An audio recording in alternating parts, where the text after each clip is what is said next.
Alright, my people, let's take a deep breath and let's talk about this.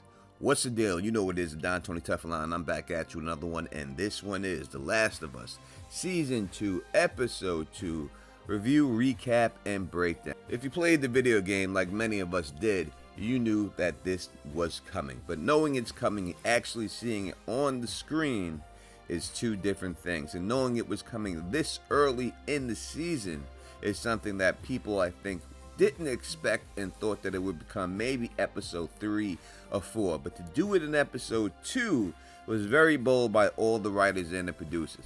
Let's get right into it. Chapter 1, The Death of Joel. The show took us to a point and they wanted us to know that one idea that comes around repeatedly in this show is that when death is inescapable, life becomes more precious. Just think of all the things and all small twists of fate and fortune that kept Joel alive for so long.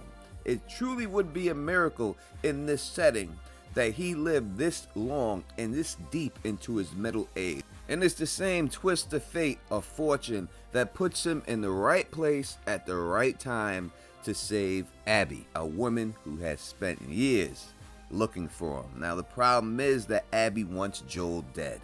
And so in one of the most horrific moments in this horror-filled series, she beats the shit out of him with a golf club. Were it not for Joel's death in this episode, Through the Valley would likely be remembered for one of the greatest battle sequences in television history, in which Jackson holds its own barely against hundreds, maybe thousands of savage zombies.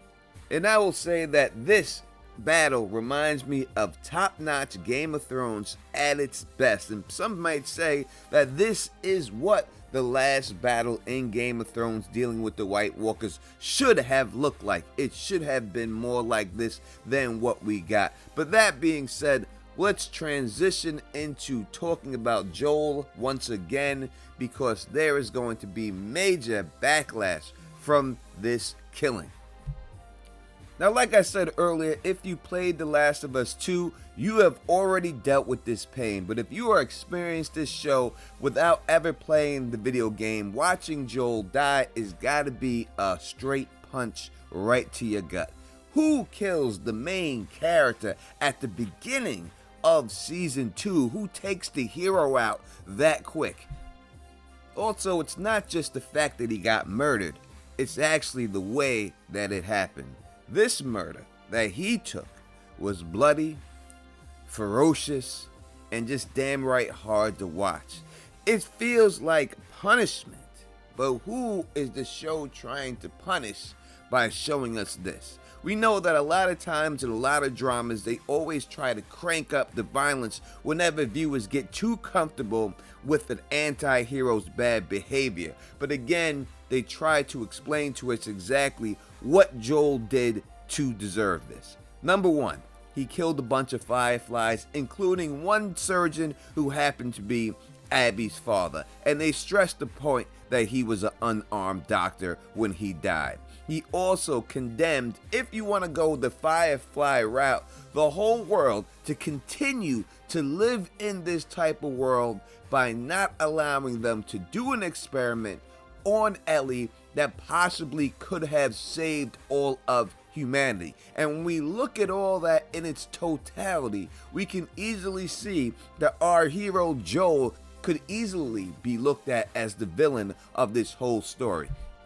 Now, there are plenty of ironies in the way Joel dies, beginning with the way he saves the life of his own killer. Now, while Abby is making her way to Jackson to find Joel, who she's never met and barely knows how he looks, has a vague description of him, she runs into one of these hordes that figured out a way to stay warm during the winter by using their own kind to bury underneath while they just rest. Abby, who just happens to be on a high mountain, tumbles down into one of these affected patches where she is forced to run for her life. Now, like much of this episode, Abby's race through the snow is thrilling, but I still don't like her.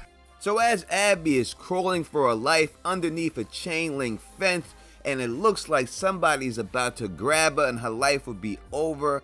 Out of nowhere, here comes Joel, just in the nick of time, just like a hero would do, and saves her life. And in a few moments right after this, Abby is calm. She is happy that she has just been saved until she hears someone call the name Joel, and she flips the switch from 1 to 100 just like that in her brain and gets back on the job by inviting Joel and Dina back to their cabin because the snow is just going crazy, and trying to get them back. And she says her friends have weapons, and Joel just wanting to go back and save the people of Jackson's like cool, and he goes back with them to this place.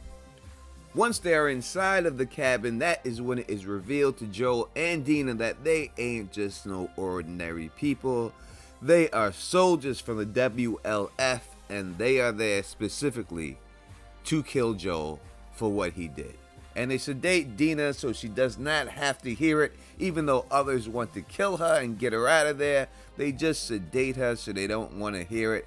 And the pounding of flesh begins when Abby shoots Joel right in the kneecap and then tourniquets it so he can't bleed out, and begins to pound him, not just with the golf club, but with her fist. And this was foreshadowed in the show. Not many people caught it, but the Don Tony Teflon did. When Joel is inside of the hospital walking while he's killing everyone in the hospital, if you look real close, you can see that the back of this gun looks 100% like a golf club. Now, compounding this whole tragic end of Joel is the fact that Ellie gets there just in time to see him die.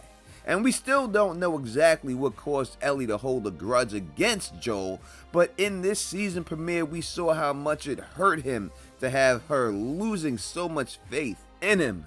And when she lays there crying and she's saying, "Joel, get up, Joel, get up," you can see through his bloody, swollen face that he attempts to get up, but is just physically unable to do so. While Ellie hopelessly watches her father figure pass away before her eyes. Which leads me to one question: will this help or hurt the show? You let me know in the comment section if you think that killing Joel this early in the season, or killing the main character, will help or hurt the show. Now we have to watch the show be carried by Ellie and also Abby. Are they capable to going forward to carry this show as Joel has carried it? Will you feel sorry or feel that you believe in Abby and what she did and take her on your heart as a hero of this show? Or are you just going to hate her and just can't wait for the time that Ellie gets a hold of it? Because we know now that in this show, they pretty much like calling their shots. They called their shot with Abby when we first met her, and she said she was going to kill Joel slow, and she did it. So now we know, we have heard Ellie say, "I am going to kill you." So we have to assume, since they like calling their shots, they're the Babe Ruth of television, that this is eventually going to happen. I also think killing the main character is a very risky proposition, and let me give you case in point. When The Last of Us, the video game, the first video game came out, it sold 30 million copies, which was a smash hit of video games. But when The Last of Us Season 2 came out, it only sold 10 million copies, 20 million less, and this was directly because fans were upset that Joel was killed in the show, and then you were forced to play as the character of Abby who killed Joel. So fans did not like that. Will we see the same effect with fans in the television show? Will people leave the show now that Joel is dead? We have seen this happen in television shows before. Vikings, a hit television series, was never the same once they killed off Ragnar.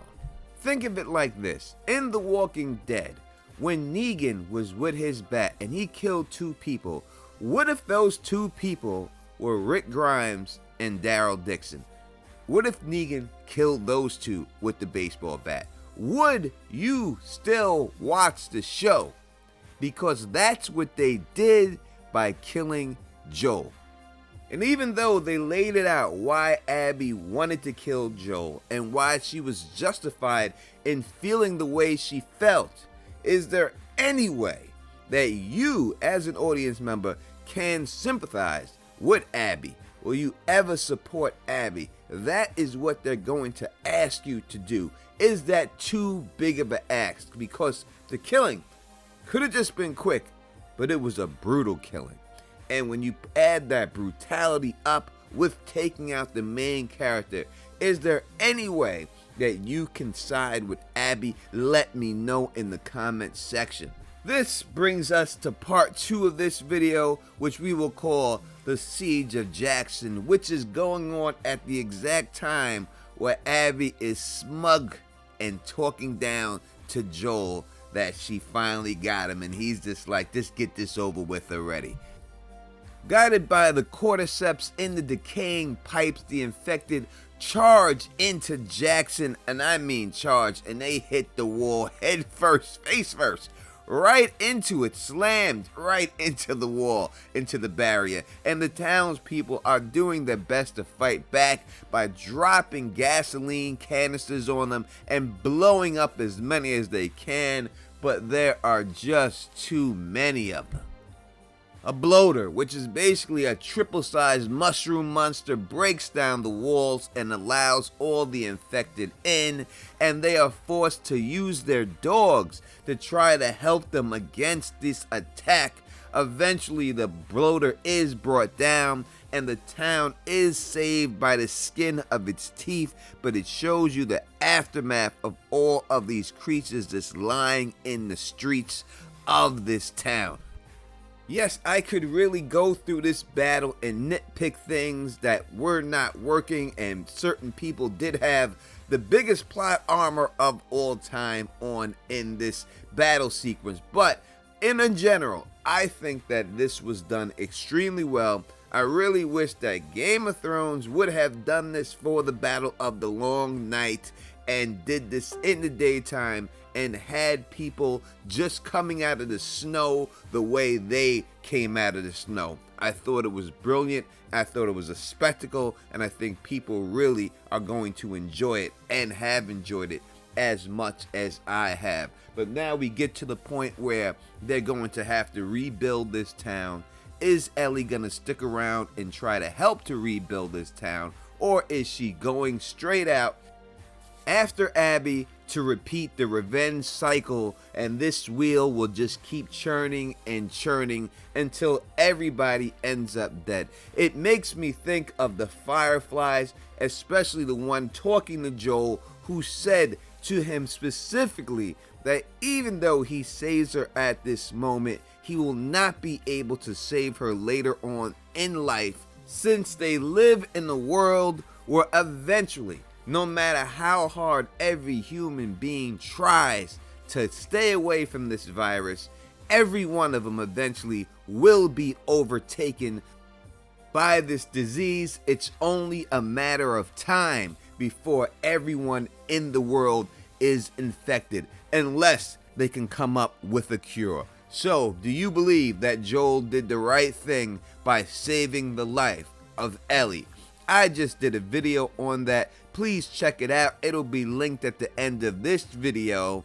And also, I will be doing a debate on this topic with the Great Gray Area. Go check out her channel on Wednesday at 8 p.m. with my boy Phil, the Issues Guy, and we'll debate this very topic there. Join us there on the live stream where you'll be able to call in and ask your questions about this. Overall, I think as a spectacle, I will give this episode a 8.5, maybe even a 9, but overall, as killing the main character of this show, I do believe it's going to hurt the ratings of the show.